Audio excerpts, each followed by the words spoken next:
So, Tony, a couple weeks ago, you and I went to see The Whale. Yes, the horrors of The Whale, thank you, and also you're awful for making me watch that. Yeah. Love you. Love you too. Fairly good movie. I have some problems with it, but it really is held up by a great lead performance. On Darren Aronofsky, I'm a bit on and off on kind of him. Whether or not I end up liking his movies, they can be kind of hit or miss. I like Mother. Don't love Mother, but I like Mother. Movies like Noah, which you haven't seen, are awful. Awful. Don't watch those. But did you know, before Aronofsky was involved, this movie could have been a lot worse? Oh yeah, how so? The original casting choice the studio wanted for this film, for the titular, I'm not going to call him the whale, but the titular main character, was James Corden. Yeah. And all I want you to imagine right now is that man's face on that body, and just that man's precious little narcissistic, awful voice. People, amazing. You're welcome.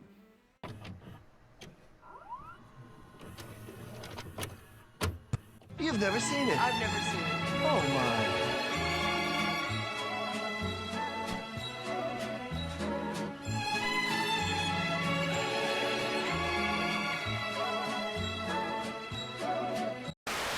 Welcome, everyone, to episode 2 of The List. Today, of course, we had last time Tony was watching a movie I picked out that he had never seen before. Now, it's Tony's turn for month 2. So, Tony, let's get into it. Oh yeah. Well, let me tell you something. So I was debating how to, punish you this week for all that you put me through. Yes. The Whale was a lot, but I decided, let's start this off on a nice, easy, fun note, shall we? Yeah. I want to ask you, Colin. Yeah. Be our guest. Try the gray stuff. Whoa! It's the best. Oh. Burger. A burger of film. Yes. And as any good burger should be enjoyed, I'm going to give it to you segment by segment, ingredient by ingredient over the course of 11 months. So, today we start with the bread. A nice light start to a delicious meal, a delicious burger. Colin. Huh. Okay, so you went a bit more elaborate than I did. There's no overarching anything to this. Burger, that's it. Okay. That is a lot, and I respect you and I appreciate you for that. Thank you for this weird, complicated thing. So let's get this gift open, and I'm very curious as to what the first one. Be our guest. So, for those of you who don't understand the sick, twisted irony of this, because none of you do, we are going to be watching Belle. My favorite Disney film is Beauty and the Beast. His favorite not only is Beauty and the Beast, but we were literally just listening to that whole soundtrack on a trip across, up into Portland. And I just had this big, fat, stupid smile on my face. Oh, Colin, the stars are aligning. I hope the depravity of this, because I am an anime person minimally. Yes. This motherfucker's a weeb, as we already addressed, so, Colin, what do you know about Belle? What do you know about this movie? Anything? I remember I was laughing at the trailer really hard when we saw this for a Fathom Events thing, and you looked at it, you're like, it looks beautiful and cute. Like you always fucking do for the weeb shit. And your normal reaction to any weeb anything, in anything at all, is violent and visceral. And understandably so, but you're going to watch it today. Yes. So, based loosely off the fairy tale, and based loosely, though unofficially, off of the actual Beauty and the Beast movie by Disney. Yes. Don't tell them. They don't know. Oh, okay. Gotcha. They definitely don't know by now. Directed by Mamoru Hosoda. Over his career, he's hot between working at Toei Animation, Studio Ghibli, and Madhouse Entertainment. He's worked on Digimon Adventures, which is the movie that kicked off Digimon. He almost directed Howl's Moving Castle, but they basically were just do everything like Miyazaki. So they just got Miyazaki. They had him doing it, and he did it for about 2 years, and then he quit the project because they were just having him do it like a Miyazaki film, and he didn't like it. Understandable. That would be some huge bullshit. So, and then he was just back and forth between Toei and Ghibli. He ended up at Madhouse for a while, directed The Girl Who Leapt Through Time in 2006, and Summer Wars in 2009, both of which won like Japan Academy Prizes for Animation of the Year. Big thing, like made of like big waves, really good movies. And then he was like, you know what, I'm on my own now. I'm going to found my own studio, Studio Chizo. People will crucify me for this. Studio Chizu. Yeah. Where he directed 4 bangers in a row, one of the most recent of which was Belle. The cast is pretty, I don't recognize most of the names. I don't think they're huge. I think a couple of them worked on like Nickelodeon projects. The only thing is they have Kylie McNeil as the voice of Belle, and we are doing the English dub. Get fucked, nerds. Basically, she's wonderful, and her voice is great. And when you look her up on the internet, they only have this. Okay. So this is the only thing she's ever done. Hope if this man is smart, he will hold on to that voice actress for dear life. Okay. But that's where we're at. And Colin, are you ready to watch Belle? I'm very ready. And I'm going to be honest with you. Yes. When you first hinted last night that it was Beauty and the Beast thing. Yes. I was very fearful because I knew about some depraved lolly shit that I knew you would never do. But in the deepest, darkest pits of my soul, I was like, is this the moment? I have no idea what movie you're talking about, but let's leave it that way. Let's just leave it that way. You relax. Chill out. We're watching Belle.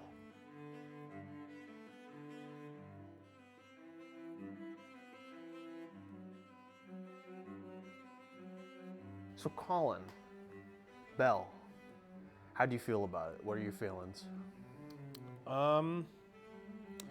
So, weeaboos, don't get mad. Relax. That's how I talk about all movies. This is not some kind of attack on you or anything like that. I think it's a very, very good premise with a flawed but good execution. One of the most contentious parts about this film, the very like hot or cold thing that'll make you love it or hate it. How do you feel about the virtual world of you? How do you feel about it visually? So up front, I think 3D animation is a great tool and a great asset. When 3D animation cuts corners though, just like 2D animation, just like live action films, and you know what you're looking for, it can look very, very cheap. a lot of the environments in you, I feel, kind of look like someone finally discovered that tool that lets you just take something and copy and paste it off ad infinitum in like Blender. It's not even environments for me. Like I guess my problem with it is individually, even if a lot of these character designs I'm not like crazy about them, I find a lot of the character designs to be just like fine. But it's when you put them together, and I understand it's a part of the premise, the whole like Second Life kind of thing, but I'm having a problem that I had with Second Life inherently as like a concept existing as a game that I'm having with the movie, where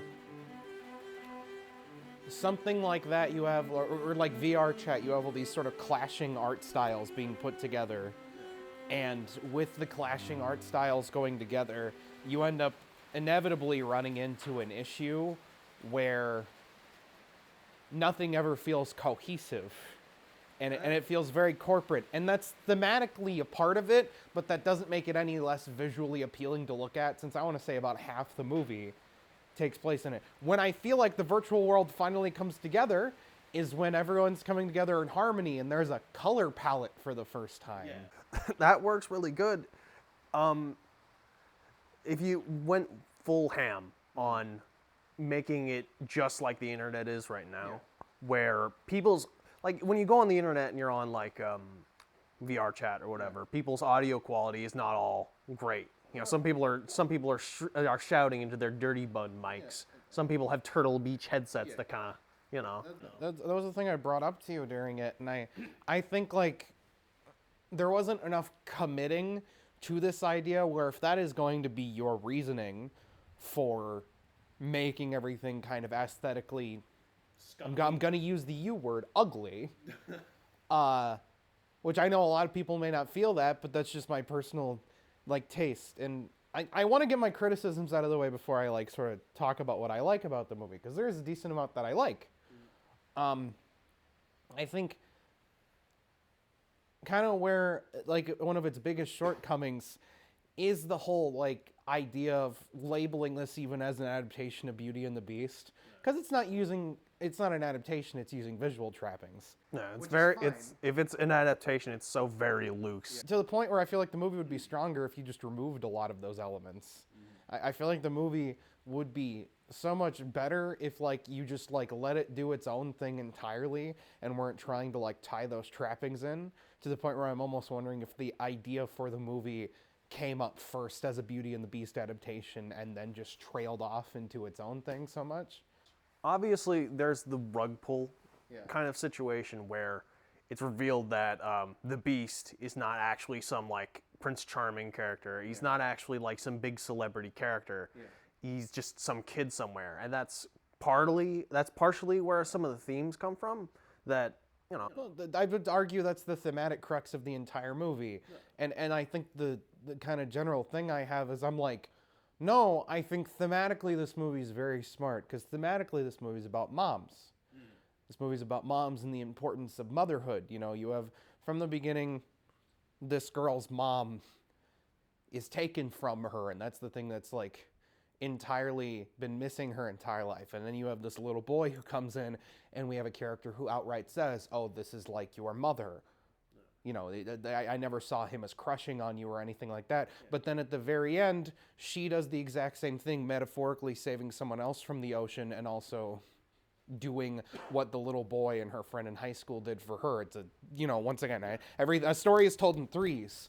It is very interesting. Suzu is she's missing that connection. She lost it very early on, and only through like going through the absolute nightmare that is socializing on the internet is she able to like push through this awkward barrier of I'm looking to fill that gap, fill that like that relationship somehow, and she comes out of it like meeting new people in a way that she wouldn't have done without it. And that's, I guess, kind of where I come through with the fact that, like, no, I like all these ideas and what you're talking about, all these themes and concept. I just am not sure I'm like so hot on the execution. Tell me how you feel about, there was the one long scene in the train station where two of Shinobu's friends, or two of Suzu's friends, kind of realize that they like each other, and then there's this barrier, and they just are trying so hard to push right past it. And Suzu's kind of acting as the, no, come back, come back. I guess this is kind of like where I kind of come into the big elephant in the room, where I think the other two characters, her other two friends, which she's not really friends with them either. They're boy and saxophone. I think those are the people that fucking work. I'm going to be honest, and this is where I know you're going to disagree with me. I think Suzu is a very milquetoast protagonist. I'm not really all that into her. And this is where I know you're going to get mad at me. You brought up, Vinny Vinesauce likes to make fun of the movie Camp Rock. Yes. A lot. This movie's plot, low-key, has, like, similar trappings to Camp Rock. And it's just straight up, like, as someone who grew up with it, and I'm not defending Camp Rock as a good movie, it's a fucking decom. Shut the fuck up. There are, weirdly enough, like, similar character bearings between, like, Demi Lovato's character and fucking Suzu. And also there's the whole Hannah Montana comparison. It's just, it's weirdly Disney Channel in a lot of aspects. And it's not that I find her character boring. I just, like, nothing really draws me in particularly about her. And you could say, well, that's the point. She's supposed to be the shy girl, blah, blah, blah. And I'm like, I understand that. But also I don't necessarily find anything all that compelling about her to begin with. and all she has is this arc, which I think would maybe work a little better if I liked Suzu a little more. She almost comes off as like an insert. Listen, Yeah. Chef, Suzu, like I said, is she's trapped in this position where she's lost this mother figure. And it's really, really difficult for a kid at that point to see exactly what people mean when they say something, or when they tell you something, or when they grab your hand and say what they're going to say. Early in the movie, Suzu spends a lot of time explaining that this person, didn't mean what they said by this. They don't actually like me. They're just protecting me from bullies or whatever. Yeah. She tries very hard to avoid talking about things and avoid making connections because of this traumatic event in her past. And this whole movie is just her pushing through barriers of, breaking down a barrier of, I can't be friends with this person, it would be too much.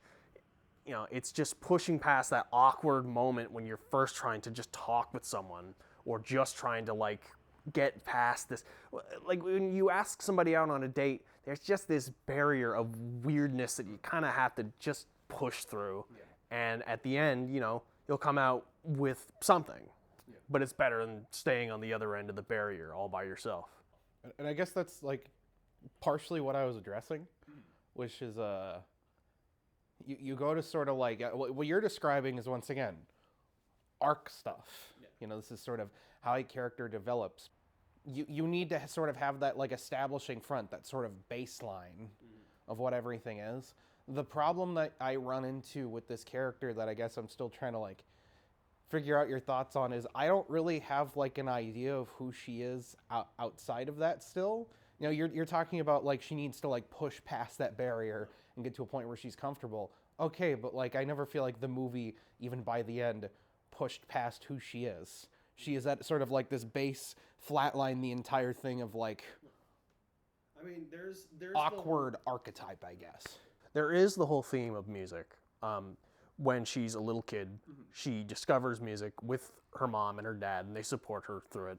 And you see her just pour over it on her phone. And I love the little Bandcamp app that she has on her phone and on iPads and stuff. Yeah. The little fake Bandcamp. Yeah. And she loves making music and loves singing with her mom. Yeah. Traumatic moment. She loses her mom, and suddenly it's just not possible for her to enjoy this thing that she loved. Normalcy in that case is just music and expression, and that's connected to relationships. And then of course there's the shot of her just trying to sing and trying to enjoy this thing that she fucking loved way back when, but is just can't push past it. Yeah. And anxiety, she throws up into the river, and literally that's when the invitation to you shows up. Yeah. This is the chance to push past the barrier, and she just has to, start going towards it. She has to start pushing. And I guess, boys and girls, this is where we're coming into learning why subjectivity is so important. Because he can emotionally connect with something that I don't, even though I understand the themes he's trying to get across. Yes. And it doesn't help. I'm being a bit of a brick as far as explaining some of these concepts. No, I understand the concepts. Like I said, I guess it's just execution that doesn't work for me. What would you add to Suzu's character? Suzu's character, I would cut so much out of this movie. I feel like there's a lot of fluff that is just there for the sake of padding out the runtime. This did not need to be 2 hours. Over 2 hours. This is a 90-minute premise that you just do that. And what I would add to her arc, either maybe some flashbacks or just really some in her high moments of kind of feeling like herself again, have some character traits outside of just seeming nervous. Because that's her entire personality throughout this movie. Even when she finally is triumphant at the end.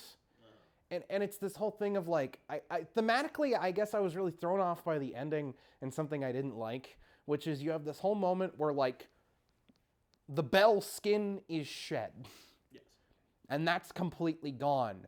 But they bring it back for this last shot, and thematically I'm like, well, that seems kind of counterintuitive for what the whole thing of the arc was. I think the whole reason that they did that was because they already had a shot animated of Belle on the whale, and so they could just.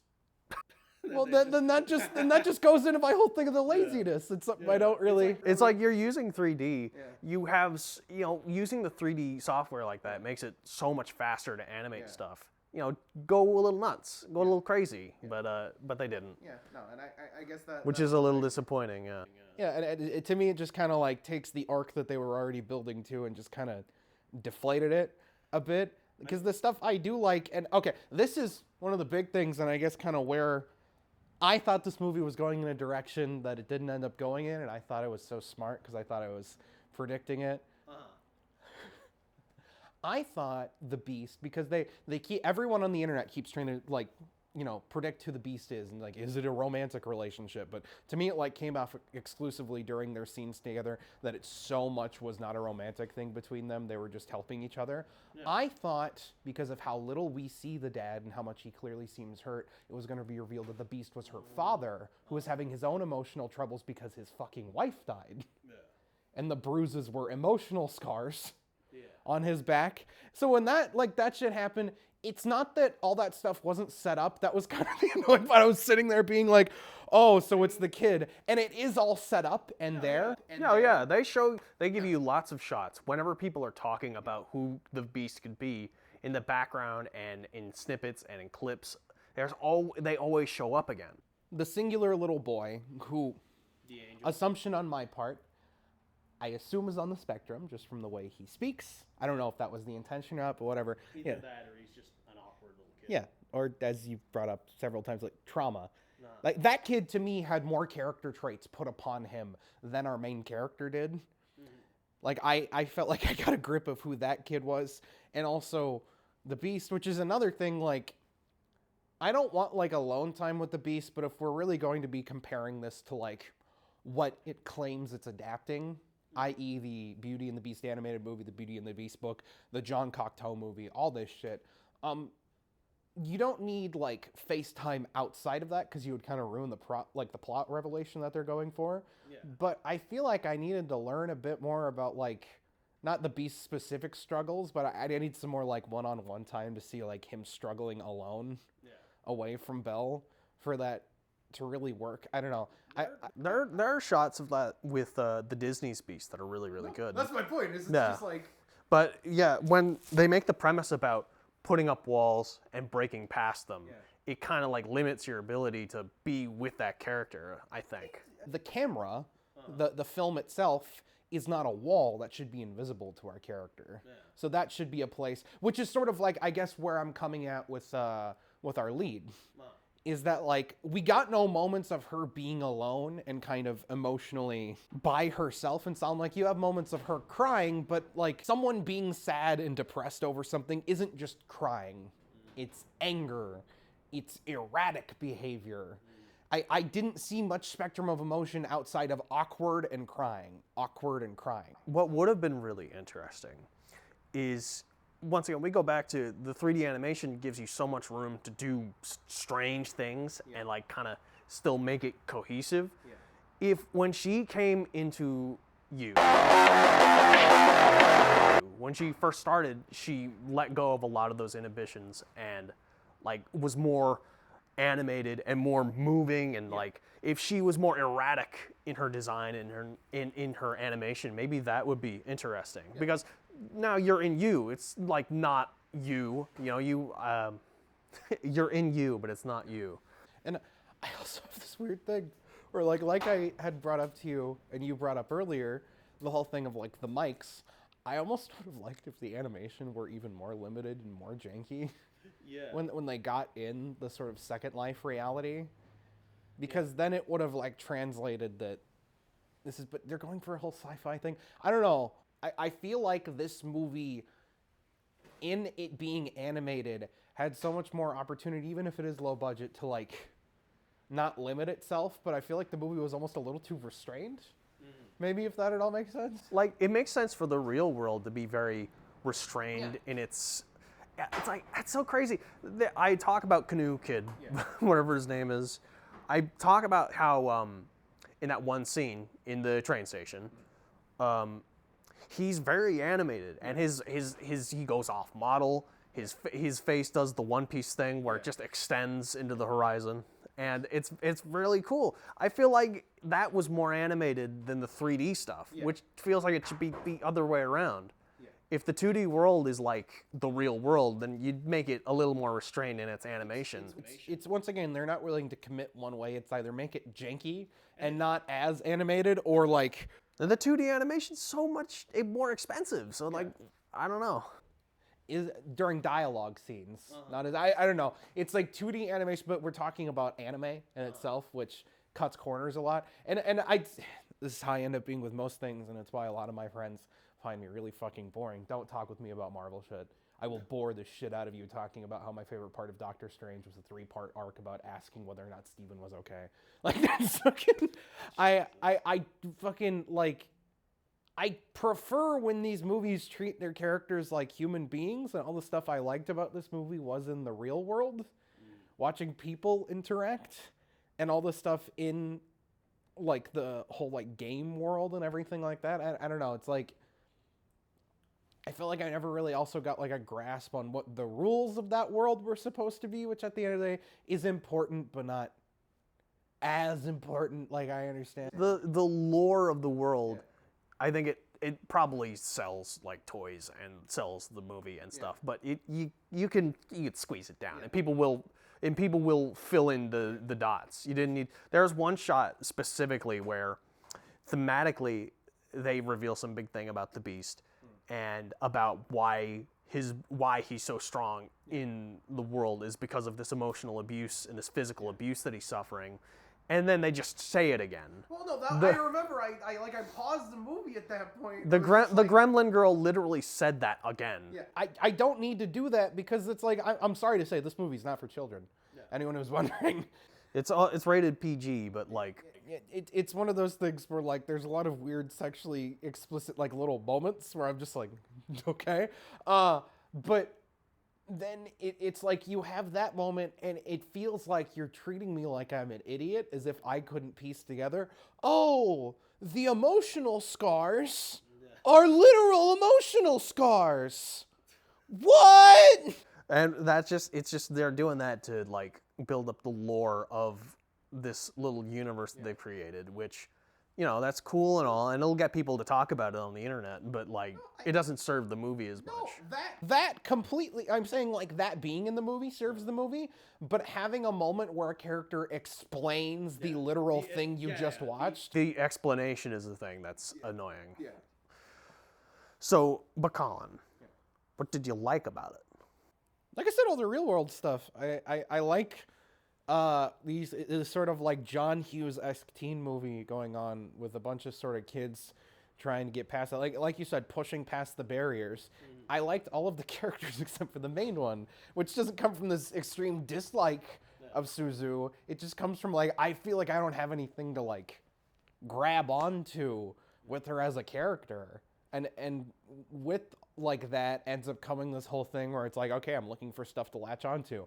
All of these other characters, even Mr. Stoic, who protects her, that's still more of an archetypical personality. I don't find quirk to be a personality trait. No, so many people in real life try and use that as a personality trait. And I guess, like, I've been trying to avoid saying this because I don't want to be, like, rude. A lot of this movie felt so fucking Tumblr to me. And it just got under my skin because I'm like, you can, like, write characters that are more in-depth than this. Yeah. You don't have to just stop at, well, her mom died, therefore she is... Yeah, I think they tried. They just didn't quite connect the dots. There are, like, bits and pieces of, like, you could string this back together. There was a moment where she's serving peach tea to a friend from years and years ago and trying to reconnect with her. And you had an opportunity to kind of, like, open up a little bit more about something, or just have a moment with these two characters, you know? I would have preferred if the whole movie was scenes like that. Like, those are the things I enjoy most about it. And it's like you have little fucking visual things. Like, she has a cup that she dropped from her mom when she was a kid, and it has a small chip in it. And that's the only one she fucking uses throughout the entire movie. She insists all the time to use that cup. And it's never something that's ever outright stated either. It's never said in dialogue or anything like that. And I'm like, that's what I'm talking about. Just like, have your movie speak for itself. I don't know. And that those are things I like about it when the film is using its like visual medium to its advantage, when it's being a movie and not being a radio play or a book. So, 3D world. In you proper, things look a little cheap. Characters, that could be better. Like all the little internet avatars, it could be fun if you like messed around with making them like crazier, and obviously with the mic thing. But I liked think toning it down a little more. toning it down. Or having sort of like a more okay, bring in a little gamer moment. The modern age of free-to-play games has brought upon us an aesthetic inconsistency within video games. It's why when you have stuff like skins in Fortnite or the new Halo game or whatever, an art style that may have been there at launch is completely destroyed and just entirely disintegrated because people want to play as a character with cat ears. And it's not that I don't want cat ears in my video game, that's whatever. It's that aesthetically then the game ends up becoming something entirely different over time, and you can never have like that base level kind of experience. I feel like kind of if they were to stick with like, these are like a selection of characters you can choose from instead of uploading individual models, but then I understand it's this whole thing where it's like, oh, it's peering from your soul, but there's no artistic consistency once you get into the U world. And if it truly is like an AI that's generating all this stuff like it's saying it is, There would be like an art style. You'd choose like a couple things that they say the 5 founders of you, they mentioned them twice.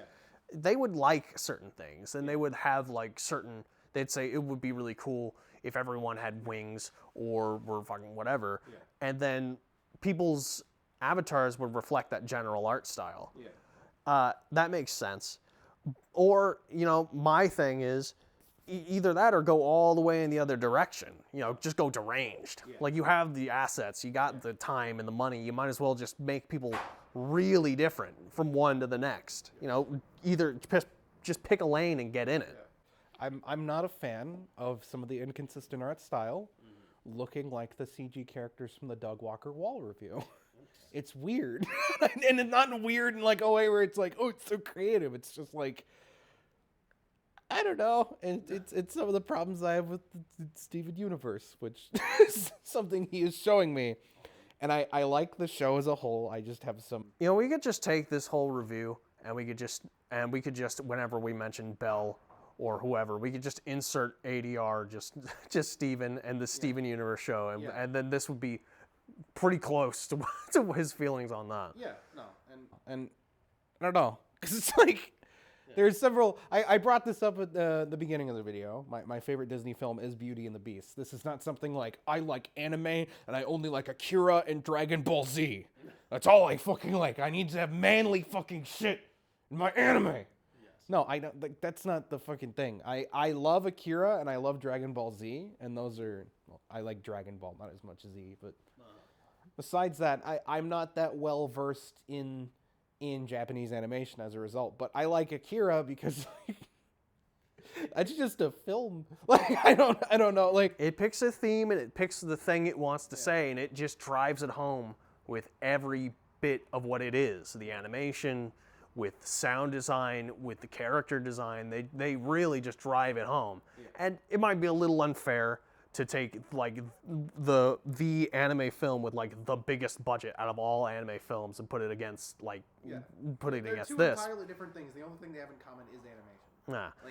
But you can get the idea of Colin really likes it when people just talk about like people. Or let me say that again. From what I see, Colin really likes when they pick a theme and they really just hammer in on that theme with everything that the movie's got. Well, because it's what the movie is supposed to be about. Yeah. So to me, it's like a movie can have multiple themes, but like if your theme ends up becoming wishy-washy and not really about anything, then in the words of Tony's comment from the previous episode, why bother? If you're not going to make a point, why bother? And on that note, I think that's a good place to stop. Yeah. I had a great time doing this.